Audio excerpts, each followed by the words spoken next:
Hi everyone, this is William from the Headphone Experience, and I'm here tonight with my first impressions of the Hifiman HE-R9. And I've had this headphone for quite a while now, and my apologies to both my viewers and to Hifiman. I usually try to get first impressions videos in about a week's time from receiving a headphone. The problem is I received 4 headphones in 2 days, 3 of those from Hifiman, and this happens to be my busiest time of the year with lawn care. If you don't know, I own and run a small lawn care business, and April and May, I pretty much, I'm lucky if I get a day off, and I've been working 7 days a week, and I've had this headphone for I think 6 weeks now. And also, I got in at the same time the HE-1000 SE, which I did my first impressions of that about a month ago, and I love that headphone. I keep listening to that. I listen to that one every day. But this headphone, I just haven't had time, and I've also got the HE-1000 Stealth. And I know everyone's waiting for my first impressions of that, and once again, my apologies, but I've been working 7 days a week and just haven't had the time, and trying to get things going. I think work's slowing down a little bit. Usually towards the end of May it slows down.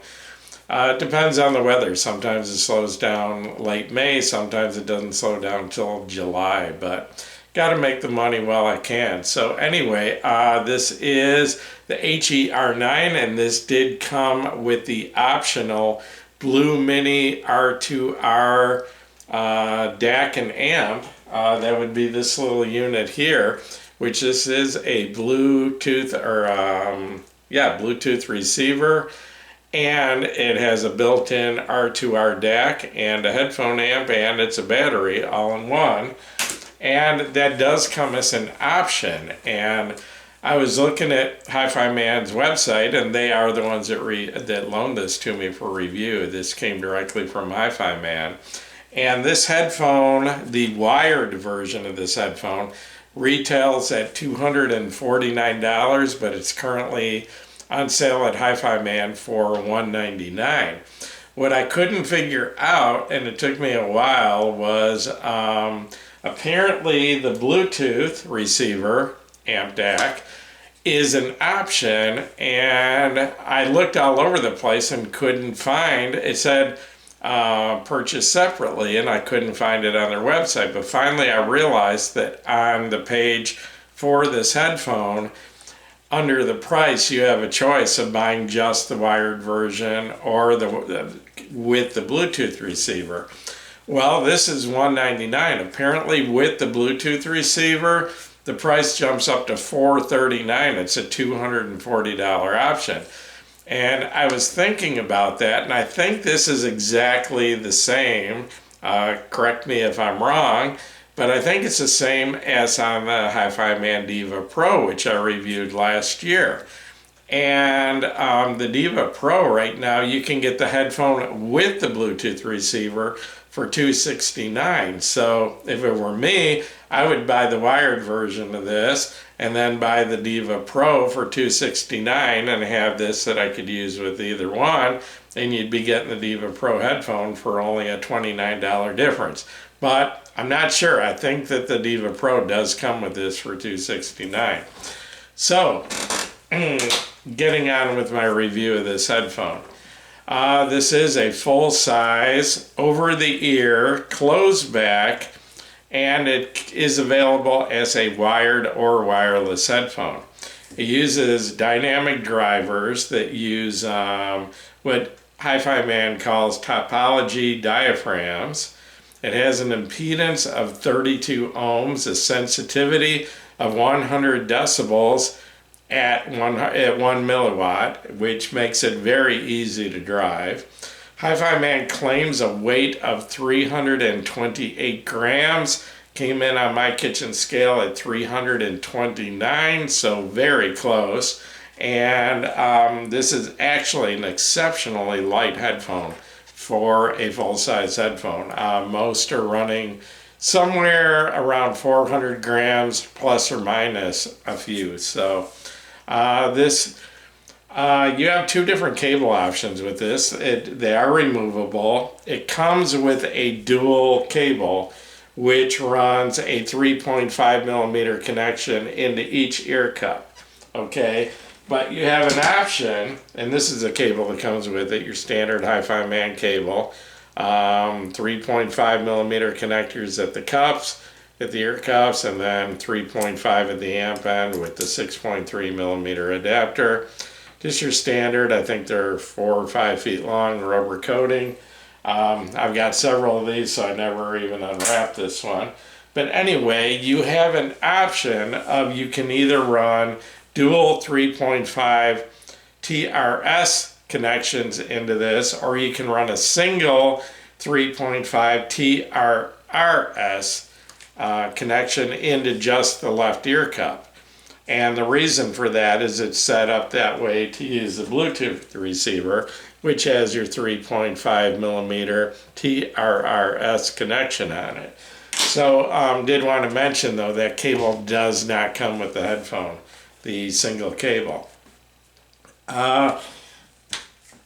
The Bluetooth receiver, like I said, I think it's the same as what came with the Diva Pro. And to be honest, I haven't tried this headphone yet with this. The Diva Pro actually sounded better using the Bluetooth receiver than it did with most of my amps. It actually had a warmer, richer sound, and it sounded really good. So before I do my full review, I will try this out on this headphone, you know, because you never know, it might be different, it might affect this headphone in a different way, but I haven't used it yet. This little unit comes with a built-in R2R DAC. It's Hifiman's Himalaya R2R, and has a signal to noise ratio according to Hifiman of 114 decibels. It weighs 25 grams, so doesn't add much weight to the headphone. It still brings it in at like, what, 353 grams. Still makes it a very light headphone, and has a battery life of 6 to 7 hours of average listening. This headphone, I'll give you a closer look at it. And kind of unusual, it has big, I guess these are plastic ear cups, kind of large, kind of sticking out. The headband, according to Hifiman, is actually covered with a real leather, and I didn't know Hifiman used real leather on any of their headphones, or at least not their lower end headphones. The ear pads, I believe, are a synthetic leather, and with a cloth inside, and I don't believe it's memory foam. I can't tell it. It springs back kind of slow. Usually you can tell memory foam usually springs back slower than regular foam, but they are very soft and very comfortable. But I did read on the Hifiman website that the inside of the headband is padded with memory foam. You got your click adjusters here. You've got a little bit of swivel here. You've got a little bit of swivel here. These headphones are actually, like I said, very light. I mean, I hardly notice they're even on. Very little clamping, but yet they don't move around. There's not problems. They've got large ear cups, fit around my ears without, you know, feeling cramped or like it's squeezing on my ears or anything. And they do provide a little bit of isolation, not a lot. They, as far as sound coming in, when I put them on, it does quiet things down a little bit, but not as much as some other closed back headphones. But like I said, it is a nice looking headphone, but it's different. It's just got a different look to it than anything else I reviewed so far. So anyway, getting into my review and the sound of this headphone. First, I want to mention that I tried this with a few different amps. I used the Hifiman EF400 combination R2R and DAC. I used the my Audio GD stack, which is made of the Audio GD R8 MK2 DAC, which is an R2R DAC, and the Audio GD Master 9 amp. That is pretty much my reference DAC and amp stack. And then I also tried this with the Felix Audio Echo, which is an OTL tube amp that works really well with dynamic driver headphones and even low impedance. And like I said, this is 32 ohms, but that amp works really well with all dynamic headphones that I've tried with it. Oh, and I wanted to mention that my clean power was provided by Core Power Technologies. And so getting into the sound of this headphone, it's pretty easy to describe the sound. I would call it warm, I would call it bassy, and a little on the dark side. Definitely not a bright headphone. So a lot different than any other headphone I've heard from Hifiman up to this point. A lot more bass than any of the others. In fact, none of the other Hifiman headphones have even come close to this. And I did do a brief comparison of this to the Hifiman Sindara closeback and the Hifiman Sindara openback, and neither one is anywhere close to the amount of bass that this does have. So if you're one of those people that thinks the Sindara is lacking bass and too bright, this headphone might be exactly what you're looking for. But anyway, describing the tone balance, I'm going to start with the bass. I would say definitely the most bassy Hifiman headphone I've heard so far. It's got a heavy emphasis to not only the sub bass but the mid bass, and it's got a pretty heavy emphasis on even the upper bass. The only problem I have with that is, well, it does have really good rumble and a really good punch to it, but it's not the tightest, best controlled bass I've ever heard. It does get a little bit muddy at times, and in fact, to me, I guess I'm not a bass head because I actually find the bass a little overwhelming with this headphone. And to me, there's just too much bass in the mid bass and upper bass that it overwhelms and kind of overrides the lower mid range too. The mid range of this I do like the mid range. It's got a nice, warm, rich, lush mid range. Female vocals sound really beautiful on it, but it is kind of, in my opinion, lacking detail in the mid range. I just feel like I'm missing out on quite a bit. The vocals don't sound distant, and there's not really a big drop in the volume level of the vocals. The vocals are good, but it just seems like it starts rolling off in the upper mid-range and lower treble, and I just feel like I'm missing detail in that part of the frequency response. The treble, there is treble. I mentioned earlier that it's kind of dark. I wouldn't say it's totally dark because there is some treble. I'm hearing a decent amount of sparkle in the cymbal region, and I'm guessing that's probably somewhere around 6,000 or 7,000 hertz. But cymbals I hear, they don't jump out at you. They don't have a whole lot of sparkle. They don't have much air to them, but they are there. But other than that, the rest of the treble is just kind of missing in action.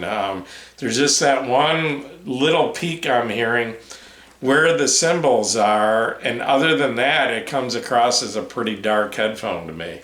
The soundstage is actually pretty decent for a closeback.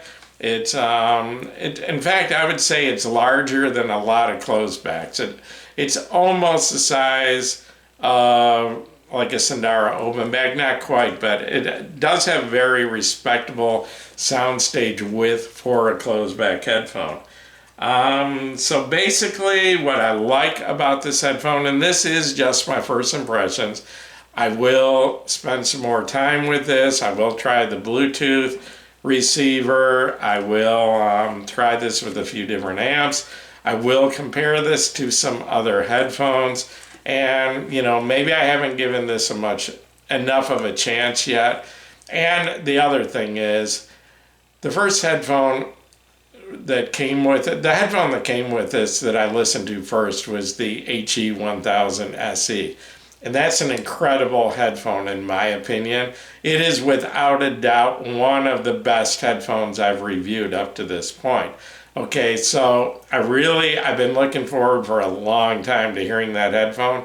And I went from that headphone, which has incredible detail, just everything about it is great.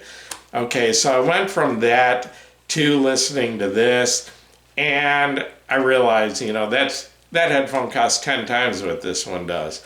So, maybe my standards were a little high at the time, but anyway, so switching over to this, it was kind of a disappointment after the SE-1000, but it's two headphones that shouldn't be compared at all. So anyway, the things I do like about this, it's very light, it's very comfortable, it has great sub bass with a lot of rumble and a lot of punch. It has a warm, rich, lush mid-range. It has great female vocals, and it does do a pretty good job of keeping the sound in. Doesn't do a real good job of keeping outside noise out, but it does a pretty good job of holding the music in, so you can listen to this when you're around other people without them having to listen to the sound coming out of an open back headphone. Okay, things that I don't really like about it.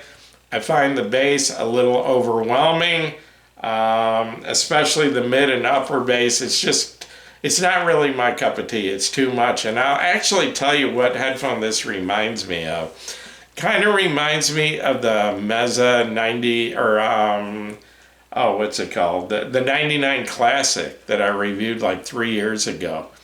It has sort of a similar sound. It has a lot of bass, but even more, this is kind of an exaggerated version of the 99 Classic by Meza.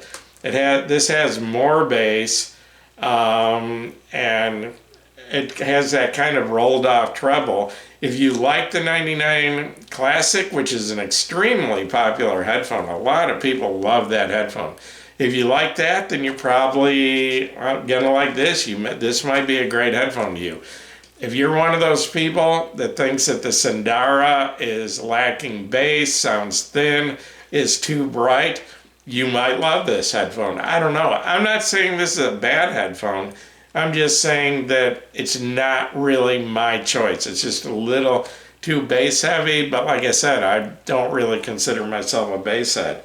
I actually have a hard time listening to this headphone for more than like 5 or 10 minutes. It's actually fatiguing to me, and it's that mid and upper bass that it wears me out. It just gives me listener fatigue really, really fast, even faster than bright treble. So I have a hard time listening to this headphone for very long. It's very comfortable. The comfort isn't a factor at all, but just that it's just too much upper and mid bass for me. But the other thing that I'm not crazy about is it's a little lacking in detail in the upper mid range, lower treble, and that's comparing it not to the HE-1000 SE, which isn't fair, but comparing this to the Sandara closed back. It's definitely lacking detail in the upper mid-range and treble compared to those. And I even compared this to the HE-400, what's it called? The SE, the one that sells for like $109 now. Even compared to that one to me has a lot more detail in the upper mid-range and treble. This definitely has more bass, and that's a fairly bassy headphone, but there's less expensive headphones that have more detail, but if bass is what you're looking for, then this might be just the headphone for you. So anyway, and like I said, it doesn't do a whole lot as far as keeping outside sounds out. It does muffle them slightly, but not a lot. So anyway, like I said, I will do my full review. I'll give this some more time, and try to, give it an honest chance, but to be completely truthful with you, I've reviewed like 11 Hi-Fi Man headphones, and this is my least favorite of all the Hi-Fi Man headphones I've reviewed. I've pretty much liked every one of them, and I've thought they've all been really good contenders at their price ranges, all the way down to the 400 SE at $109. I don't think it can be beat at that price. You know, and every Hi-Fi Man headphone I have reviewed, I thought was a really good headphone for its price. And to be honest though, not saying this is a bad headphone, I'm just saying it's not really my cup of tea. Just too much bass for me. So, but I will be back. It's probably going to be a month or so with my full review. And then the next thing I'm going to try to get out is I need to get out my first impressions of that 1000 or the HE-1000 Stealth. I've had that for like 6 weeks now, and I'm going to try to get that out in the next week. Once again, my apologies to Hi-Fi Man, and I appreciate you being patient with me and my viewers. It's been like over 3 weeks since I've done any videos, and kind of neglecting my YouTube channel and all that, but I've got to put work first. I still have to make a living. I don't make any, the very small amount I make off of YouTube doesn't pay my bills. So anyway, I'll be back soon. Thanks for watching my video. If this helped you, please give me a thumbs up. Please subscribe to my YouTube channel if you haven't already. And the Headphone Experience at Facebook is up to, I think, 22.4 thousand members. So please join us over there. And once again, thanks for watching my video.